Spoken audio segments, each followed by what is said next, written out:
Hello all, welcome to my channel Codify with Sonal.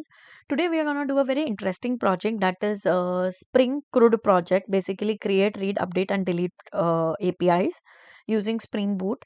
We'll be using H2 database, which is an in-memory database. And we'll take this project further towards AWS also. So let's begin, and we'll be using employee management system we'll be creating.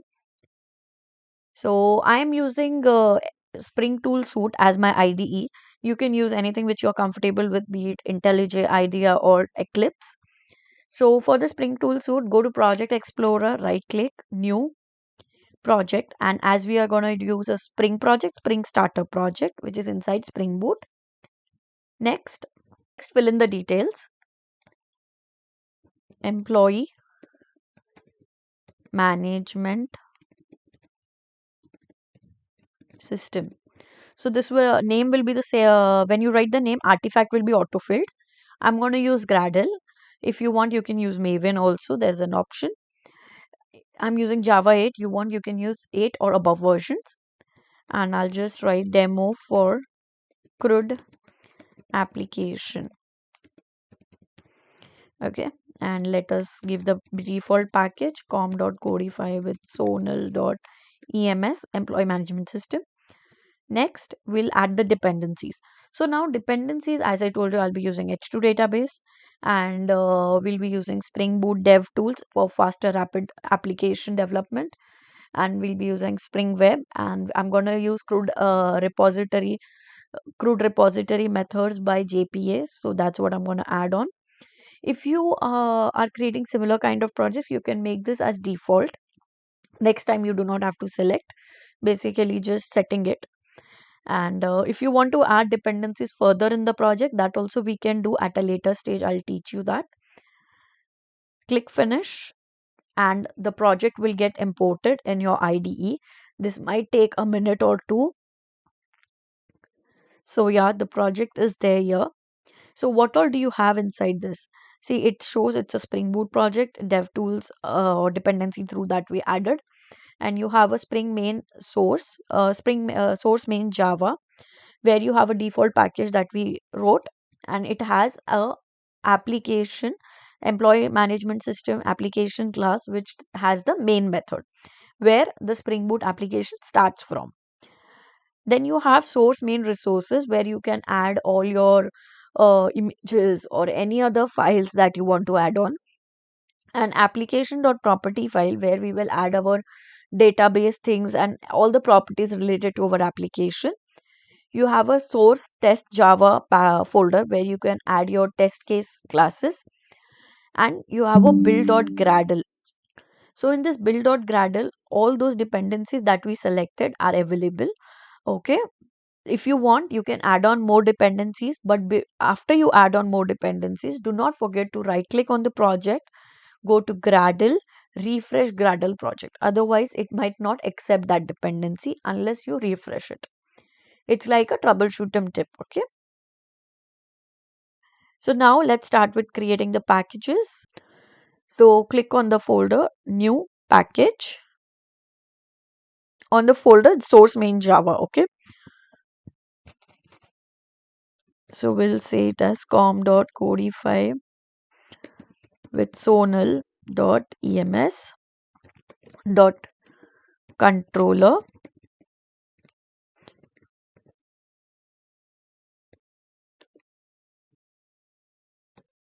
Then you'll have your as service.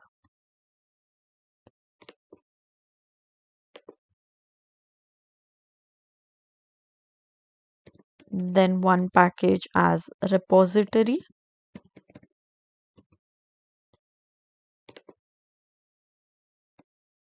Then one package as entity. Okay, once you're done with this, then we'll start with our base class. So base class is what? Basically our table. So we'll create a class called employee, which will reflect our employee table. It will act as a complete blueprint of the class. So to do that, we'll just tell the Spring Boot that it is an entity class. So what all can the employee have? Employee ID. So let's give emp ID. Then what else can it have? Private string first name. Then same way it can have the last name. Then private int salary. Okay, let's keep four fields, and you need to specify that this is the primary key, and I am going to keep it as auto generated.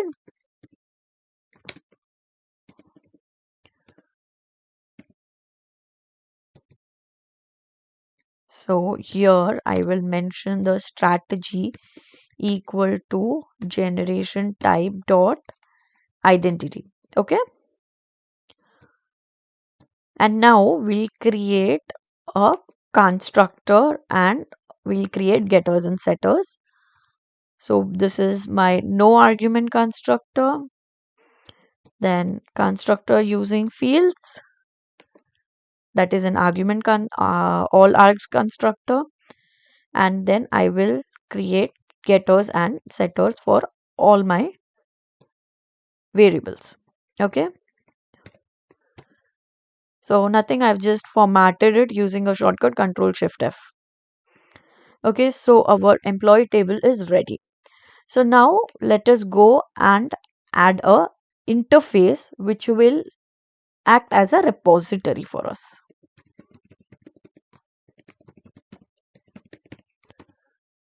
Okay, and it will extend what? JPA repository, the one which we added, right?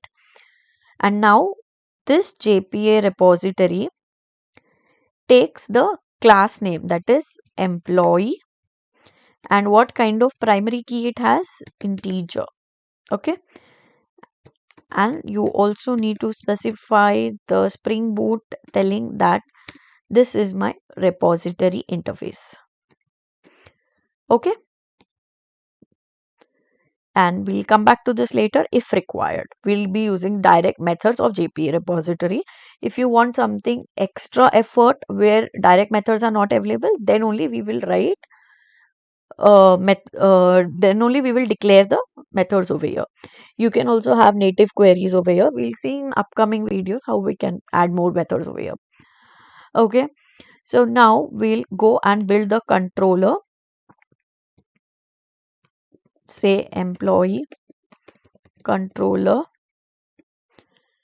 and we'll also build the service class side by side because we are going to code it together. Employee service, and we to each one we will tell them that what they are. Okay,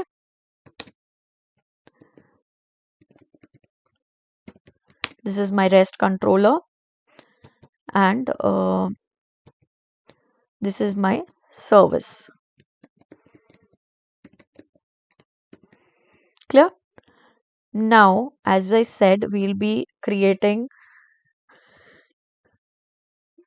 CRUD APIs. So before that, we want to auto wire the service. Why we auto wire? Because every time I don't want it to get it created using new keyword. So I'll just do this so that I can easily call my service class. Okay, now first one that we are going to do is post mapping, because definitely our table won't have any data, right? So we'll just say @post mapping add employee. Okay, and we'll write it as public. We want the employee object to be returned. Save employee,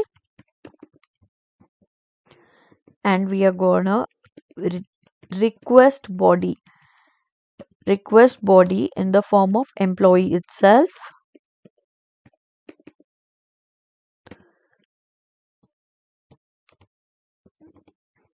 Okay.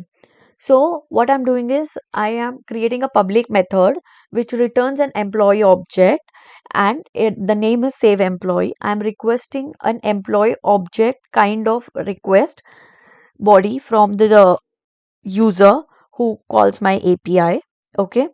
And so this will internally go and call my service a method, which we will be writing now.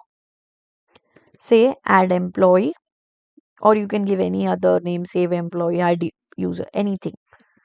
Okay, and we'll pass the employee object here, which is this. Okay, that we'll receive from the user. So now from here itself you can say go and create a method. Before that we will be calling repository. So how we auto wired service in controller, we will have to auto wire repository over here. So we say employee repository. So here I have auto wired the employee repository interface. So now my add employee method will return repository dot save. So this save method will return the employee object after saving with ID to the user, and I will pass this employee object what user had sent me. And once this object is taken by the repository, it will go and save it in my h2 database table called as employee with its ID, which is auto generated. Okay, so this is how you complete post mapping. Now let us go ahead and write get mapping. Okay, so get mapping at the rate get mapping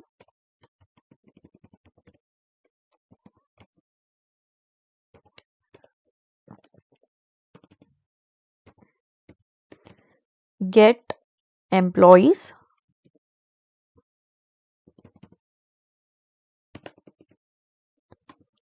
we'll say public. Now I need all the employees, so this has to be a list of employee object. Okay, list of employee get all. Okay, and I will not request user anything, right? So and just import it util.list and get mapping. So now this will return one more service method that we'll create now, get service dot get all employees. Okay, now let us go and create this method in service class. Here it is, and again we'll use the repository dot find all. Okay, this is your get mapping. So easy it becomes when you come to Spring Boot. Okay, you have all the things inbuilt, you don't have to think much. You can focus on your logic, what you're building, not on all these things. Get mapping. Now I want a single employee. So I say get emp get one. Okay, better we'll name it as get one. Public. Now I'll return only one object. Why? Because I just need single. Get employee. Okay, and I want here a request parameter.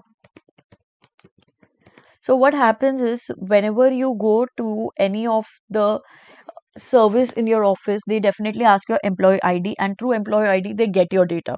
So this is a similar kind of API. Okay, so we'll just return service, we'll create this method. Okay, get employee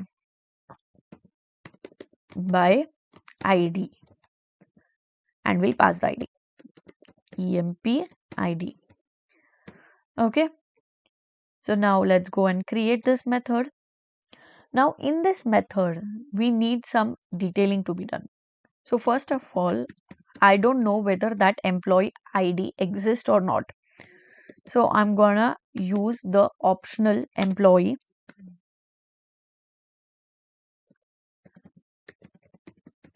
optional employee, I'll just name it repository dot find by ID, and I will give the EMP ID given by the user. Util.optional, that's what you need to import.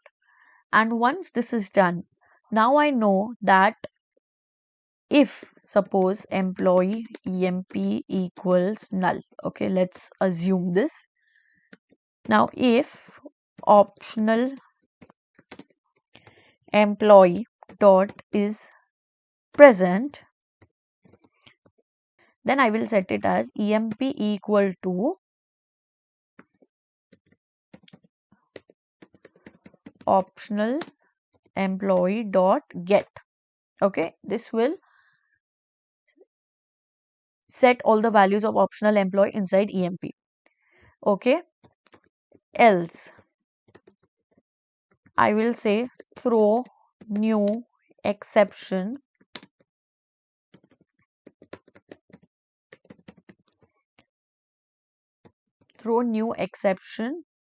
and wait, we'll put up throw new runtime exception, and we'll keep the data as employee not found for ID, and we'll just paste the ID as well just to make the user sure that you had entered this ID. It's EMP, right? Okay, clear? And we'll return the EMP object. So this is how you do get employee by ID in a safe zone. You can also do a simple one saying get employee by ID repository dot get employee by ID, but this is a better way to do it. Okay, so now we have done post, we have done get, we have done get one. Now let's come to edit, that is put mapping. Edit employee. So public employee update employee, and here what do you need to accept? Employee object, correct? So we'll say @request body employee employee, and I say here as return service dot edit employee, and I pass the employee object. Same thing it is, okay, what we are doing. Now we'll do it in a different way over here. We'll say create method. Now the similar thing that we did in get, some kind of similar thing that we are going to use it. That is, we'll just create employee existing employee equal to, we'll check if that employee exists or not. Okay, so to do that, just say repository dot get reference by ID, that is EMP ID. How will we get this EMP ID? From the object over there which says get EMP ID. Okay, now existing employee dot, now we'll set the things whatever the user has given. Okay, set first name according to the given one. Okay, again existing employee dot set last name according to the given object by the user. Hope you are understanding and not getting confused. If yes, please write it in the comments. I'll definitely solve your query.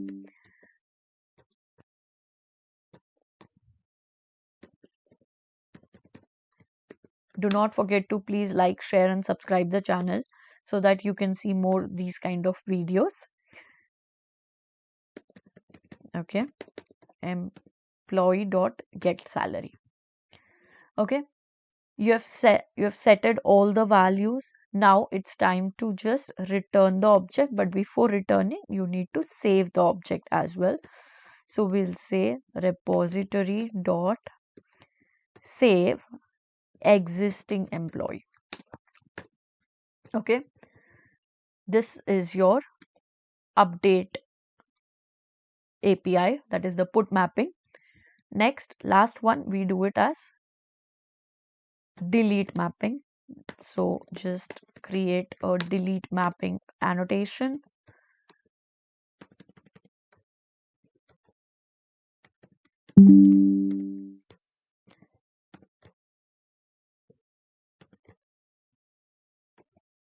Say delete employee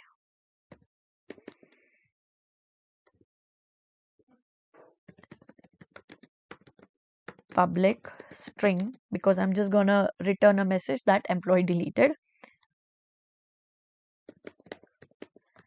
Delete employee, and I'm gonna again ask a request parameter in the form of int emp id, and again I'm gonna create a method in the service dot delete employee. Just I'll write delete emp so that you don't get confused, and I'll put it as emp id. Okay, clear? Now we'll go and create this method as we are doing since the start. Now here it's quite simple. You already have a repository method to delete it. Delete employee by ID. Now there's one more option that you can do. You also have a delete by object. So you can just delete employee, the whole object. Okay, but here we are doing it by ID. And as we said, we'll be returning strings. So just say return employee plus, just to be on a safe side, we'll add the ID as well in the message. Deleted successfully. Okay. So this is how you complete your delete mapping as well. So now we'll see how we can add H2 database to application.properties. Okay. So go to application.properties file, and I'll write the properties that are supposed to be added down, because I'll explain you what each property does.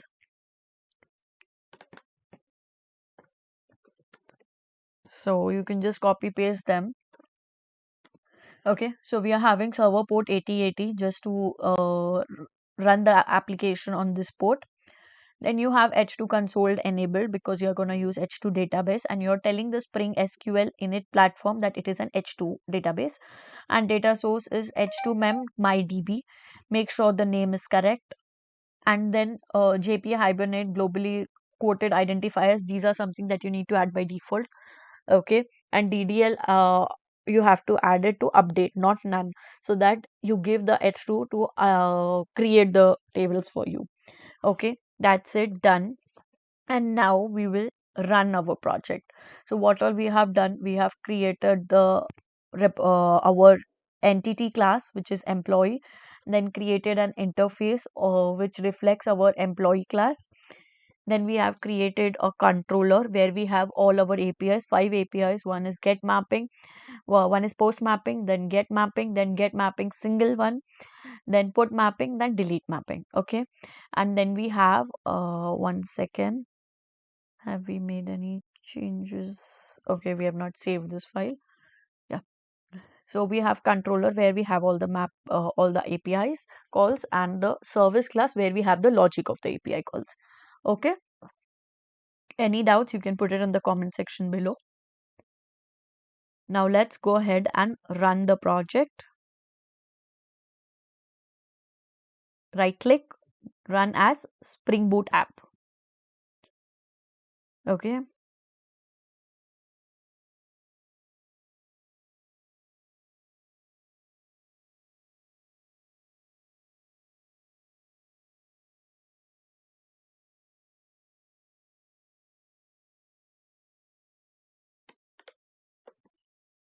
Let me just enlarge the console. So see, you can see here started employee management. Okay. Now just go to localhost 8080 h2 console on your browser and hit enter. You can see here you do not need to give any password or anything. The name should be same what you entered in the property file. Say connect. And here you are, you can see your employee table is there here. Okay. So as of now, the employee table is empty. So it should show no rows. Now go to Postman and let's first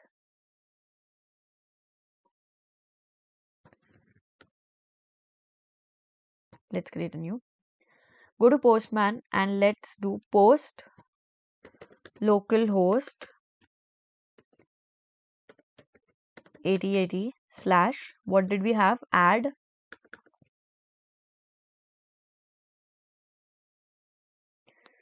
check your controller API, add employee. Okay, so go back to your Postman, add employee, and now here in the body we need to give it as raw in the form of JSON. And what all do we have? Okay, the first thing we have is emp id. So this is an integer, so I'll just give it as 1 comma, then we have it as first name,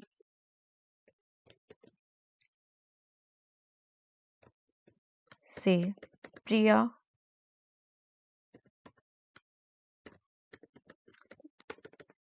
in double quotes, last name,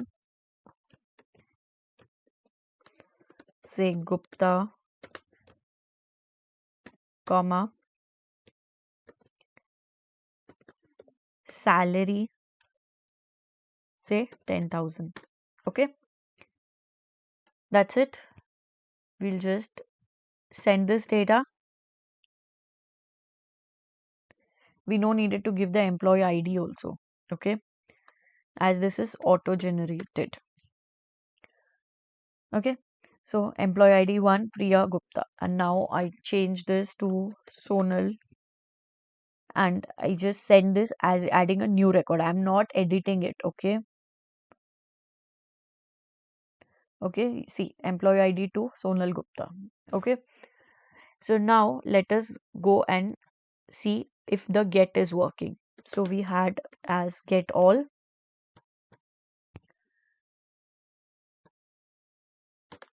So you can, one second, maybe our API is wrong. Yes, it's get employees.